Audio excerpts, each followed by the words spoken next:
Good afternoon students.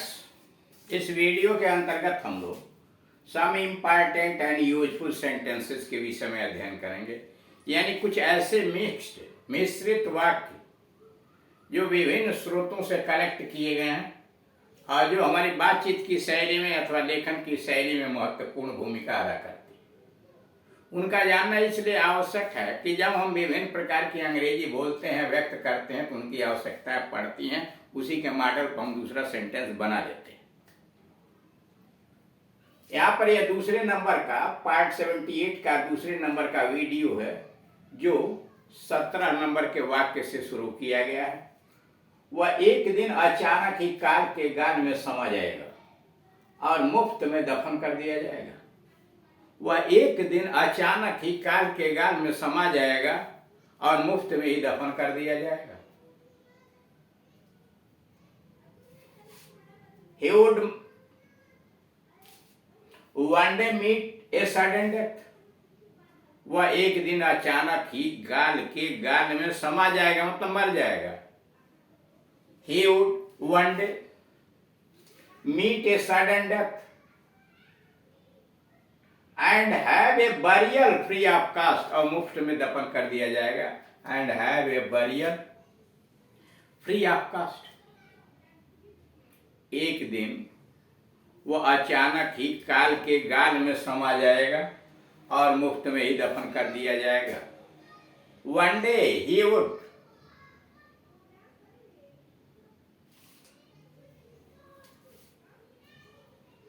meet a sudden death, अथवा he would one day meet a sudden death and have a burial free of cost।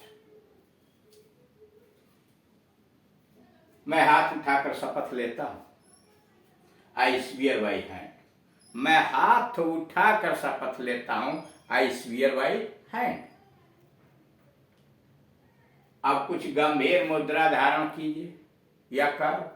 अब कुछ गंभीर मुद्रा धारण कीजिए अथवा करो। Now put on some serious and dignified look. Now अब Put on some serious and dignified look। अब कुछ गंभीर मुद्रा धारण करो। Now put on some serious and dignified look। मैं भी आपके लिए ऐसा ही चाहता हूं। मैं भी आपके लिए ऐसा ही चाहता हूं। I wish you the same sir। मैं भी आपके लिए ऐसा ही चाहता हूं।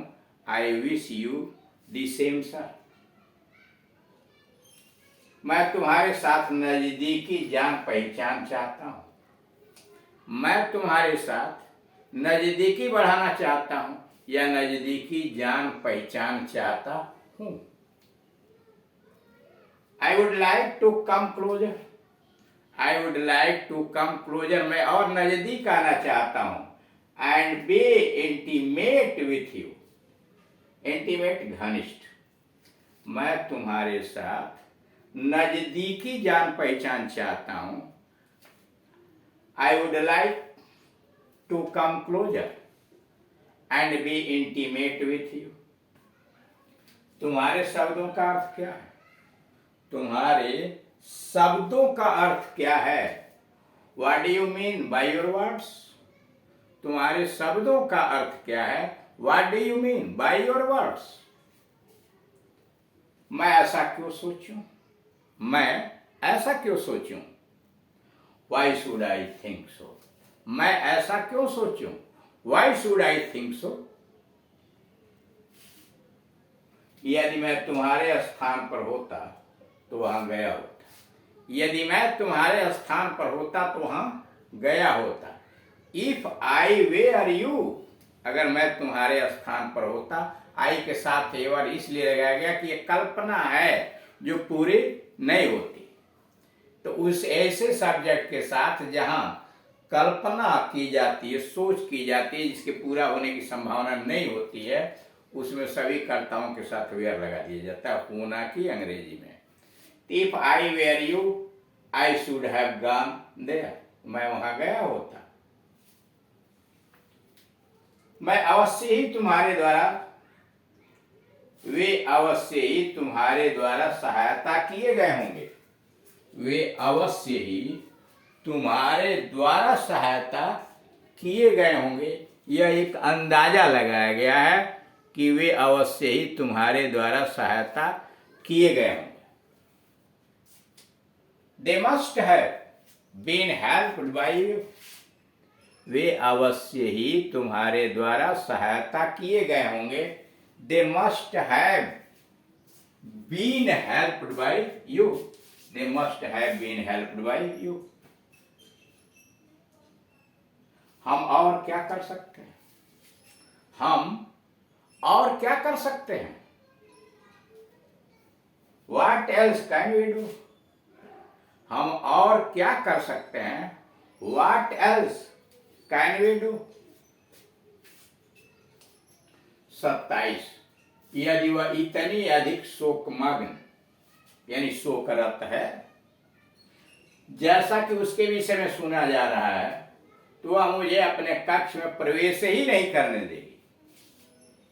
यदि वह इतनी अधिक शोकमग्न है जैसा कि उसके विषय में सुना जा रहा है, तो वह मुझे अपने कक्ष में प्रवेश ही नहीं करने देगी। लंबा सा वाक्य किया गया, छोटे छोटे टुकड़े में समझिए।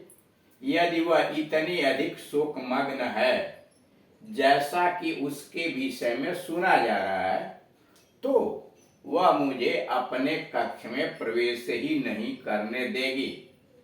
If she has subjected herself, if she has subjected herself to deep lamentation and grief, if she has subjected herself to deep lamentation and grief, as she is reported to be, she will never permit me entry to her room. फिर सुनिए, if she has subjected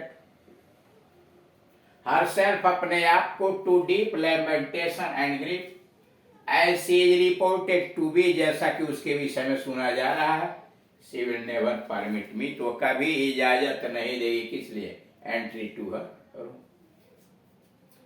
28 वह किसी से भी भयभीत नहीं होगा, क्योंकि वह किसी से भी भयभीत नहीं होगा, क्योंकि he shall have nothing to be afraid because वह किसी से भी भयभीत नहीं होगा, क्योंकि he shall have nothing उसके पास कुछ भी नहीं है, किस लिए? to be afraid because क्योंकि अब उसके आगे उपवाक्य जोड़ लेंगे कि कौन सी बात आगे बोलनी है, इसीलिए आगे डाट डाट किया गया है कि वह किसी से भी भयभीत होने की,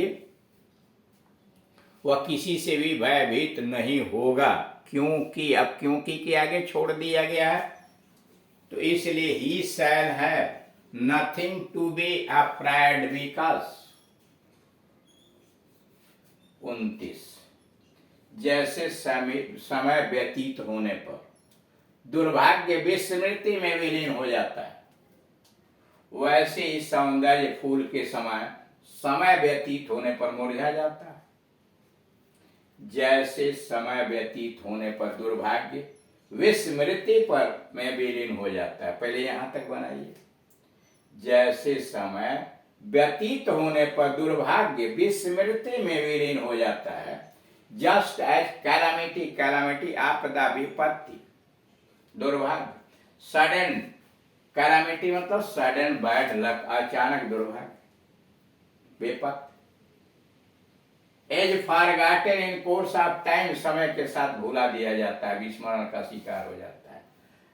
जस्ट एज कैलामिटी यानी sudden bad luck, as forgotten in course of time,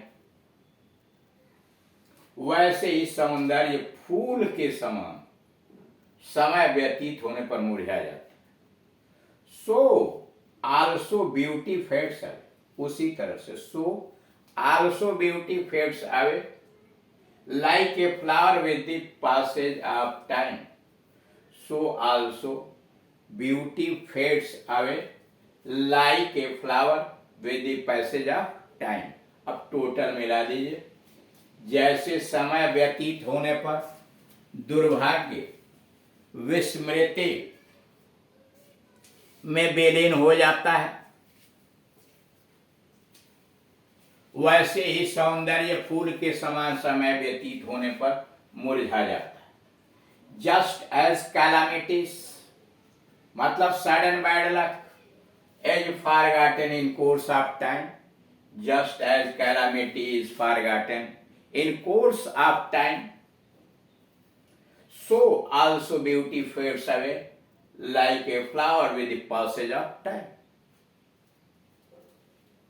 तीसवा, वह शराब के नशे गुलाबी नशे में, वह शराब के गुलाबी नशे में है, इज प्रैक्टिकली टिप्सी, मदमस्त नशे में, वह शराब के गुलाबी नशे में है, he is practically tipsy, tipsy मतलब मदमस्त नशे में, चाहे वह शैतान ही क्यों ना हो, मैं जरा भी उसकी परवाह नहीं करता, चाहे वह शैतान ही क्यों न हो, मैं जरा भी उसकी परवाह नहीं करता।